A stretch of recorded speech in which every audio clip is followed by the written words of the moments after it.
Humans versus truth. Who's the better liar? We like to think of ourselves as rational people who base their opinions on facts and evidence. But sometimes we find that our beliefs don't line up with reality. So how do we resolve that dissonance? By changing our beliefs, or changing our memories of the facts, well, it turns out that we humans are actually really bad at detecting lies. And it turns out we're also really bad at remembering what we believe.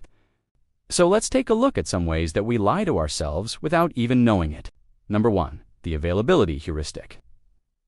Let's say you just got done watching a scary movie about sharks, and now you're trying to go to sleep, but you cue and stop thinking about all the horrible things that could go wrong.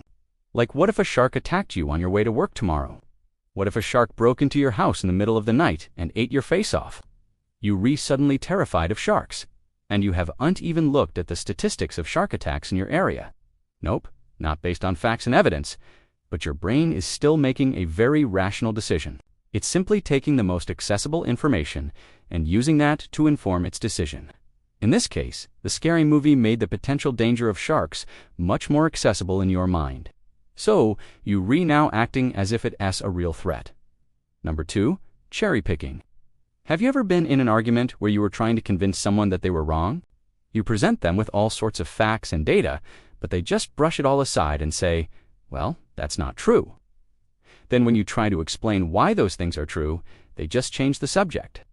It's incredibly frustrating, and it's exactly how we deal with dissonant information. We simply choose to only accept the information that confirms what we already believe. And we ignore or reject any information that contradicts our beliefs.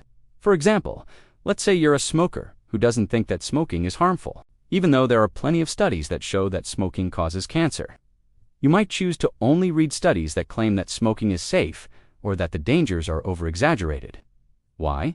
Because reading those studies would make you feel guilty, and you don't want to feel that. You've convinced yourself that smoking is unharmful, and that's what you're sticking to, even though the evidence clearly shows otherwise. Number 3, confirmation bias.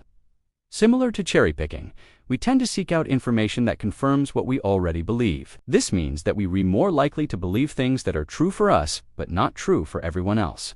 It also means that we're more likely to remember things that confirm our beliefs and forget things that contradict them. For example, let's say you're a basketball player who thinks that their jump shot has improved. If you only keep track of the shots that go in and ignore the shots that miss, then you'll think that your jump shot is great. But if someone else was keeping track and saw all the shots that missed, they would think that your jump shot is terrible. Which one is right? Well, the answer depends on which version of events you choose to believe. Number 4, spreading. We tend to remember things as being more similar to each other than they really are. This means that we remember things that are close to each other in time or in category as being more similar than things that are farther apart. This makes sense because the brain is a pattern-seeking organ. We tend to see patterns everywhere because it helps us to predict what's going to happen next. So we remember things as being more similar than they really are in order to make predictions about the future.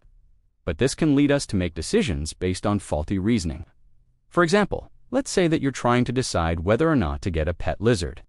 You might think, well, lizards are cold-blooded, so they must be cold all the time. Therefore, they must be bad pets. In this case, we're spreading the characteristic of being cold all the time to all lizards, even though that's not true. Some lizards are cold-blooded, so they need to bask in order to warm up. But this doesn't mean that they're cold all the time. They can be warm too. And number 5, we tend to remember things as being more important than they really are. We do this in order to make sense of the world around us and to make predictions about the future. But this can lead us to make decisions based on faulty reasoning.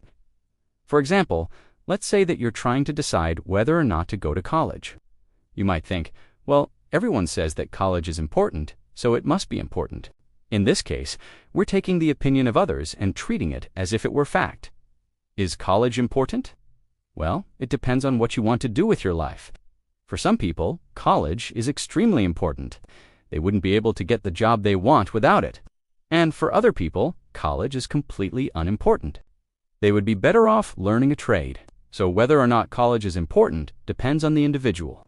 There is no universal truth. So which is the better liar, humans or truth? Well, it turns out that we're pretty good at lying to ourselves without even knowing it. We can ignore or reject information that contradicts our beliefs. We can remember things as being more similar than they really are.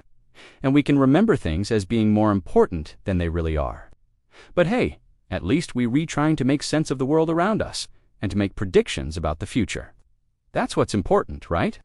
Or maybe we should just stop lying to ourselves and start accepting the truth, even if it hurts. But then again, is that really possible? If you enjoyed this video, please like and subscribe for more videos like this. Thanks for watching.